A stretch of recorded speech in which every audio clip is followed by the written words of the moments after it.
বাংলাদেশ সেনাবাহিনী প্রধান মোহাম্মদ ওয়াকারুজ্জামান একেবারে কঠিন একটা ভাষণ উনি দিয়েছেন এবং অনেক হুঁশিয়ারি উচ্চারণ করেছেন। আমি আসলে প্রথমে তার পুরো বক্তব্যটা শুনি নাই, এখন ভালো করে শুনলাম এবং শুনে বেশ টাসকি খাইলাম। হঠাৎ করে কেন জানি মনে হলো যে 180 ডিগ্রি ঘুরে গেছে এই যে ওয়াকারুজ্জামান।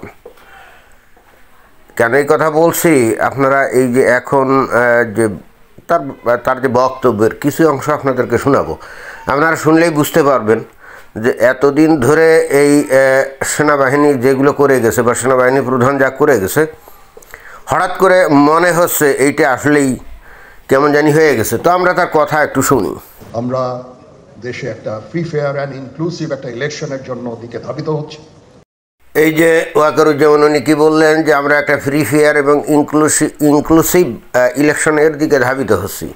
এই যে ইনক্লুসিভ অর্থ কি? ইনক্লুসিভ অর্থ সবাইকে নিয়ে, তাই না? অর্থাৎ অন্য কথায় এই ওয়াকারুজ্জামান কিন্তু এটাই বলতে চাইলো যে বাংলাদেশে যত রাজনৈতিক দল আছে তারা সবাই ওই ইলেকশনে অংশগ্রহণ করবে। অথচ এই যে বর্তমান সরকারের যে আছে কি, এই বর্তমান সরকারের যে মূল যে মানে কারিগর কুশীলব বা যারা নাকি সমর্থক বৈষম্য বিরোধী ছাত্র আন্দোলন সহ আরও কিছু কিছু লোকজন, তারা বলছে না যে আওয়ামী লীগকে নিষিদ্ধ করতে হবে, আওয়ামী লীগকে নির্বাচনে আসতে দেওয়া যাবে না, তাদের বিচার আচার না করে ইলেকশনে আনা যাবে না, ইত্যাদি ইত্যাদি যে বক্তব্যগুলো দিচ্ছিল না, এই ওয়াকারুজ্জামানের বক্তব্য কিন্তু কমপ্লিটলি তার বিপরীতে। অর্থাৎ অন্য কথায় ওয়াকারুজ্জামান কি এখন বৈষম্য বিরোধী আন্দোলনের যে নেতা তাদেরকে কি হুঁশিয়ারি দিচ্ছেন নাকি? আচ্ছা ঠিক আছে, আজকে উনি অনেক হুঁশিয়ারি দিয়েছেন এবং উনি নিজে বলেছেন যে বাংলাদেশে যে অরাজকতা, যে আইন শৃঙ্খলা পরিস্থিতির অবনতি হয়েছে, এটা আমাদের নিজেদের মধ্য থেকে প্ল্যান করে করা হয়েছে এবং এখন থেকে উনি এইটার এগেনস্টে কঠিন পদক্ষেপ নেবেন। তো আমরা দেখতে চাই যে বাংলাদেশে যে মব ভায়োলেন্স যেটা চালু হয়ে গেছে এবং এগুলো কারা করে সেটা তো বলাই বাহুল্য। দেখা যাক যে এই ওয়াকারুজ্জামান এবং তার সেনাবাহিনী এদের এগেনস্টে কোনো ভূমিকা পালন করে কিনা। তো এখানে কিন্তু ইঙ্গিতবাহী ওই যে ফ্রি ফেয়ার অ্যান্ড ইনক্লুসিভ ইলেকশনের দিকে আমরা ধাবিত হচ্ছি। অর্থাৎ অন্য কথায় উনি ইঙ্গিত দিলেন যে আওয়ামী লীগের আর কোনো ভয় নেই, তাই না? তো তাই যদি হয় তাহলে এই যে ওনাদের কি জানি ওই অপারেশন ডেভিল হান্ট, এটা করে যে আওয়ামী লীগের নেতাকর্মীদেরকে টার্গেট করে তাদের যারা নাকি সমর্থক তাদেরকে ধরে ধরে নিয়ে জেলে হাজতে ঢুকানো হচ্ছে, এটার তো আর কোনো যৌক্তিকতা থাকে না, কি থাকে? অর্থাৎ বৈষম্য বিরোধী আন্দোলনের নেতাদের যে মব ভায়োলেন্স, এইটা যাতে তারা অবাধে করতে পারে, ওই জন্যই তো বস্তুত ওই যে অপারেশন ডেভিল হান্ট নামক যে অপারেশন কার্যক্রম শুরু হয়েছে। এখন এইটা কি বলবৎ থাকবে কিনা কে জানে। তো যাই হোক, এইটা কিন্তু একটা সিগনিফিক্যান্ট বক্তব্য তার, যে ইনক্লুসিভ ইলেকশন হবে, অর্থাৎ সব রাজনৈতিক দল অংশগ্রহণ করবে, রাইট? এটাই তো নাকি নাকি আওয়ামী লীগ বাইরে থাকবে কি জানি, তাও তো বুঝছি না। এখন সে তো রাজনৈতিক বক্তব্য দিতে পারে না, তার বক্তব্য সে দিল, ইটস ওকে, ফাইন। দেখে তার কিন্তু এর চাইতে খুব ইন্টারেস্টিং একটা বক্তব্য আমি এই ওয়াকারুজ্জামানের মুখ থেকে শুনলাম। আমি যতবারই ডক্টর ইউনূসের সাথে কথা বলেছি, হি completely agrees with me. Wakeruzzaman বললেন যে আমি যতবার ডক্টর ইউনূসের সাথে কথা বলেছি, দেখছেন কিভাবে সম্বোধন করলো, ডক্টর ইউনূস, তাই না? উনি কিন্তু এই সেনাবাহিনী প্রধান কিন্তু বলে নাই যে মাননীয় প্রধান উপদেষ্টা ডক্টর মোহাম্মদ ইউনূস, এই কথা বলে নাই। এখন এই ডক্টর মোহাম্মদ ইউনূস তো বাংলাদেশের এখন সরকার প্রধান, এই ওয়াকারুজ্জামান তো তার অধীনে চাকরি করে। অর্থাৎ এখানে কিন্তু মোহাম্মদ ইউনূস সাহেব কিন্তু তার বস। তো তার নাম যখন এখানে উচ্চারণ করবে তাহলে ডেকোরাম অনুযায়ী তাহলে ও সেনাবাহিনী প্রধানের কি বলতে হবে? আমরা যাই বলি না কেন, আমরা তো পাবলিক, আমরা ডক্টর মোহাম্মদ ইউনূসরে মাননীয় কইলাম কি কইলাম না, এটা কোনো ফ্যাক্টর না, কারণ আমরা তো পাবলিক, আমরা যেমন ইচ্ছা খুশি বলতে পারি। আমার বস তো আর ওই ডক্টর মোহাম্মদ ইউনূস না, বাট যেহেতু সেনাবাহিনী প্রধান সে তো চাকরি করে এবং যেহেতু চাকরি করে সে তো অতএব ডক্টর মোহাম্মদ ইউনূসের অধীন। তো তার বসকে উনি কি সম্বোধন করবে না যে মাননীয় প্রধান উপদেষ্টা ডক্টর মোহাম্মদ ইউনূসের সঙ্গে আমি যতবার কথা বলেছি? না, ওয়াকারুজ্জামান কিন্তু মাননীয় প্রধান উপদেষ্টা ডক্টর মোহাম্মদ ইউনূস এই অ্যাড্রেসটা করে নেই। খেয়াল করে দেখছেন তার বক্তব্যের মধ্যে। অর্থাৎ অন্য কথায় আসলে কি বলতে চাচ্ছে, এবং এইটা একবার বলে নেই, এই যে দেখেন যে তারপরে আবারও একবার উচ্চারণ করার সময় সে ওই একইভাবেই ডক্টর মোহাম্মদ ইউনূসকে সম্বোধন করছে। There should be free, fair and inclusive election, and that election should be within December or inclusive free and fair inclusive election, এই বিষয়টা আবারও কিন্তু উল্লেখ করলো। তো এইটা কিন্তু ওই যে বর্তমানে বাংলাদেশে যারা নাকি আওয়ামী লীগকে নির্বাচন করতে দিবেন না বলে নানা রকম কথাবার্তা বলে, তাদের প্রতি কিন্তু একটা ইঙ্গিতবাহী, অর্থাৎ সেনাবাহিনী প্রধান নিজেই বস্তুত বলতে চাইলো যে আওয়ামী লীগকে ইলেকশনের বাইরে রাখা যাবে না, অর্থাৎ তাদেরকে নিষিদ্ধ করা তো অনেক দূরের ব্যাপার। এটাই অনেকটা এরকম না, বিষয়টা কিন্তু এরকম। তো এরপরে আর একটু শুনি তার কথা। একটা ইলেকশন, আমার মনে হয় যে সরকার সেদিকেই ধাবিত হচ্ছে। ডক্টর ইউনূস যথাসাধ্য চেষ্টা করে যাচ্ছেন এই দেশটাকে ইউনাইটেড রাখতে, কাজ করে যাচ্ছেন। ওয়াকারুজ্জামান আবারও কিন্তু প্রধান উপদেষ্টাকে অর্থাৎ ডক্টর মোহাম্মদ ইউনূসকে কিন্তু মাননীয় প্রধান উপদেষ্টা এইভাবে সম্বোধন না করে আবার একেবারে জাস্ট ডক্টর ইউনূস যথাসাধ্য চেষ্টা করে যাচ্ছেন দেশকে ঐক্যবদ্ধ রাখতে। খেয়াল করে দেখছেন যে তার অ্যাড্রেসটা, অর্থাৎ আমরা যেটাকে বলি অনেকটা সাধারণভাবে অ্যাড্রেস করা অথবা তুচ্ছার্থে, তাই না? অথচ এই সেনাবাহিনী প্রধান তো ডক্টর মোহাম্মদ ইউনূসের কিন্তু কর্মচারী। খেয়াল করতে হবে, এই ডক্টর মোহাম্মদ ইউনূসের আন্ডারে এসে কিন্তু এখন বর্তমানে সংবিধান অনুযায়ী এবং দেশের স্ট্যাটাস অনুযায়ী কিন্তু এই ডক্টর মোহাম্মদ ইউনূসের অধীনেই কিন্তু এই ওয়াকারুজ্জামান চাকরি করে। খেয়াল করতে হবে। অথচ সেই ওয়াকারুজ্জামান এখন মোহাম্মদ ইউনূস সাহেবকে বলছে ডক্টর ইউনূস যথাসাধ্য চেষ্টা করে যাচ্ছে দেশকে ঐক্যবদ্ধ করে রাখতে। এখন ডক্টর মোহাম্মদ ইউনূসের প্রতি তার এইভাবে তুচ্ছতা আসছিল অথবা একেবারে অতি সাধারণভাবে যে অ্যাড্রেস করা, এটা আসলে কী নির্দেশ করে?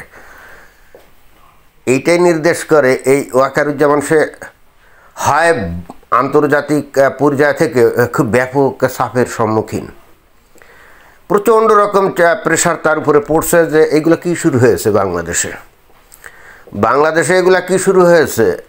এবং তারা বলছে যে আপনি না বলছিলেন যে 5 আগস্ট দেশের শান্তি শৃঙ্খলা রক্ষা করবেন, এইটা রক্ষা করবেন, হ্যান করবেন, ত্যান করবেন, কিন্তু আমার কাছে যেটা মনে হয়েছে ওটার চাইতে বাংলাদেশে যে মৌলবাদীটা বৃদ্ধি পেয়েছে না, এবং একই সঙ্গে সংখ্যা লঘিষ্ঠ মানুষের উপরে যে অত্যাচার নির্যাতন হয়েছে, এ ব্যাপারে এই গত 6.5 মাসে এই সেনাবাহিনী কোনো ভূমিকা পালন তো করেই নাই। উল্টে আমরা আরও চিটাগাঙে এই সেনাবাহিনী কর্তৃক ওই যে সংখ্যালঘিষ্ঠ সম্প্রদায়ের উপর অত্যাচার নির্যাতন আমরা দেখছি, ইত্যাদি বিষয়ে এই ডক্টর মোহাম্মদ ইউনূসের সাথে মনে হয় যে আন্তর্জাতিক সম্প্রদায় কেউ আর যোগাযোগ করে বলে মনে হয় না, যোগাযোগ করে সেনাবাহিনীর উপরে। কারণ সবাই মনে করে যে বাংলাদেশ বর্তমানে সেনাবাহিনী চালাচ্ছে। তো তাই যদি হয় তাহলে সেনাবাহিনী প্রধানের এই যে বর্তমানে যে মৌলবাদী তার যে উল্লঙ্ঘন ঘটছে এ ব্যাপারে তো সেনাবাহিনী প্রধানের কোনো বক্তব্য নেই, কোনো সে নেই, বা তাদের কোনো কাজ তাদের নজরে পড়েনি। অথবা আন্তর্জাতিকভাবেই আমার কাছে যেটা মনে হচ্ছে আন্তর্জাতিকভাবে ভয়াবহ চাপের সম্মুখীন, এবং সম্ভবত হুমকিও দেয়া হয়েছে যে আপনাকে আগামী 1 মাস বা 15 দিন সময় দেওয়া হলো, যদি এর মধ্যে পরিস্থিতির উন্নতি যদি আপনি না করেন, এগুলোকে নিয়ন্ত্রণের ব্যবস্থা যদি আপনি না করেন, তাহলে আমরা আন্তর্জাতিকভাবে আপনার এবং বাংলাদেশের বিরুদ্ধে ব্যবস্থা নিতে যাচ্ছি। আমার ধারণা এরকমভাবে তাকে হয়তো কিছু বলা হয়েছে। তা যদি না হয় তাহলে ওয়াকারুজ্জামান ডক্টর মোহাম্মদ ইউনূসের একজন কর্মচারী হয়ে তার অধীনে চাকুরিরত হয়ে তাকে এত তুচ্ছতাচ্ছিল্যভাবে অ্যাড্রেস করে কী করে? এটা তো কোয়াইট ইম্পসিবল, তাই না? আমরা যে মোহাম্মদ ইউনূসকে জাস্ট মোহাম্মদ ইউনূসও অনেক সময় বলি, আমাদের তো আর আমরা তো তার অধীনে চাকরি করি না, আমরা তো অনেকটা মানে মুক্ত বাক স্বাধীনতা চর্চা করে কথাটা তো বলি, তাই না? কিন্তু আমি যদি ডক্টর মোহাম্মদ ইউনূসের অধীনে কোনো দপ্তরের যদি কোনো কর্মকর্তা হতাম বা চাকরি করতাম, তখন তো আমি অন্তত একটা ফোরামে বক্তব্য দিতে যেত এইভাবে ডক্টর মোহাম্মদ ইউনূসকে এইভাবে অ্যাড্রেস করতে পারতাম না। বুঝতে হবে কিন্তু, অর্থাৎ এখানে এই ওয়াকারুজ্জামানের ভিতর থেকে যে কোনো রকম কোনো চেতনার উদ্রেক হয়েছে আমার তা মনে হচ্ছে না। তাই যদি হতো তাহলে অনেক আগেই তার এই চেতনার উদ্রেক হয়ে এই সমস্ত বক্তব্য বিবৃতি দিত, যেটা কিন্তু অত্যন্ত কঠোর। গত 6.5 মাসে আমরা তাদের কাছ থেকে বা এই ওয়াকারুজ্জামানের কাছ থেকে এই ধরনের চেতনা সমৃদ্ধ বক্তব্য আমরা শুনি নাই। ইন্টারন্যাশনালি বেশ প্রেশার তার উপরে পড়ছে এবং বুঝতে পারছে বাংলাদেশের সামনে ভয়ঙ্কর ভবিষ্যৎ। আর এই যে ডক্টর মোহাম্মদ ইউনূস কি দেশকে ঐক্যবদ্ধ করার কথা বললো না, আসলে এই ওয়াকারুজ্জামান ডক্টর মোহাম্মদ ইউনূসকে বস্তুত সতর্ক করলো এবং বলতে চাইলো যে ডক্টর মোহাম্মদ ইউনূস বস্তুত বাংলাদেশকে যে পর্যায়ে নিয়ে যাচ্ছে সে খুব ম্যাটিকুলাসলি প্ল্যান করে বাংলাদেশকে ধ্বংস করছে। তো এই সেনাবাহিনী প্রধান বস্তুত এখন ইউনূস সাহেবকে থ্রেট করছে যে আপনি যা করছেন এটা ঠিক হচ্ছে না, আপনার এখন ইলেকশনের দিকে মনোযোগ দেওয়া উচিত এবং দেশে যা হচ্ছে এগুলো বন্ধ করেন। আর ওই যে বৈষম্য বিরোধী আন্দোলনের নেতা টেতাদেরকে আপনি যেভাবে উস্কিয়ে দিয়ে তাদেরকে দিয়ে অরাজক পরিস্থিতি তৈরি করছেন, এ ব্যাপারে লাগাম টানেন। আমার কাছে এরকমই মনে হচ্ছে। আদারওয়াইজ ওয়াকারুজ্জামানের মুখ থেকে তো এইভাবে অন্তত ডক্টর মোহাম্মদ ইউনূসের সম্পর্কে এই ধরনের অতি সাধারণ অ্যাড্রেস এটা তো হওয়া উচিত না, হওয়ার কথা না। অর্থাৎ এইভাবে জাস্ট শুধুমাত্র ডক্টর মোহাম্মদ ইউনূস এভাবে সম্বোধন করে ডক্টর মোহাম্মদ ইউনূসকে প্রকারান্তরে একটা থ্রেট দেওয়া হচ্ছে যে আপনি অনেক কিছু করে ফেলছেন, আপনি নোবেল পুরস্কার পেয়েছিলেন বলে আমরা এতদিন আপনাকে কিছু বলি নাই, পৃথিবীর বিভিন্ন জায়গায় আপনি সম্মানের পাত্র ছিলেন, বাট এখন আর আপনাকে সম্মানের দৃষ্টি দিয়ে দেখা হয় না।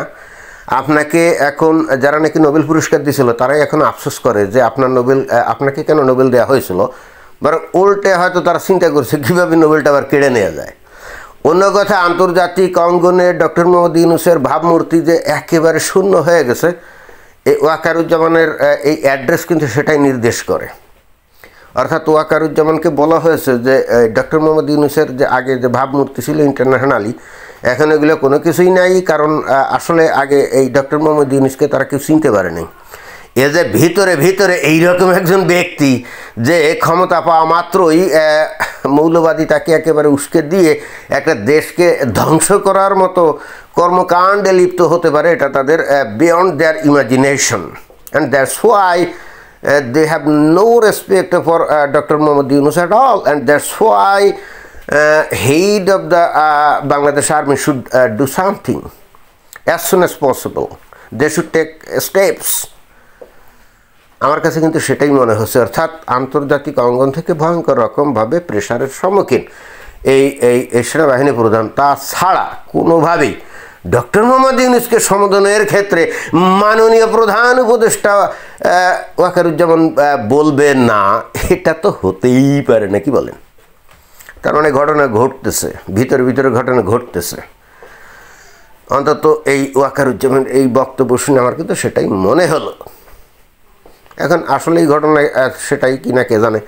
আমরা আরও কিছুদিন ওয়েট করে দেখি ঘটনা কি দাঁড়ায়, তাই না? ধন্যবাদ।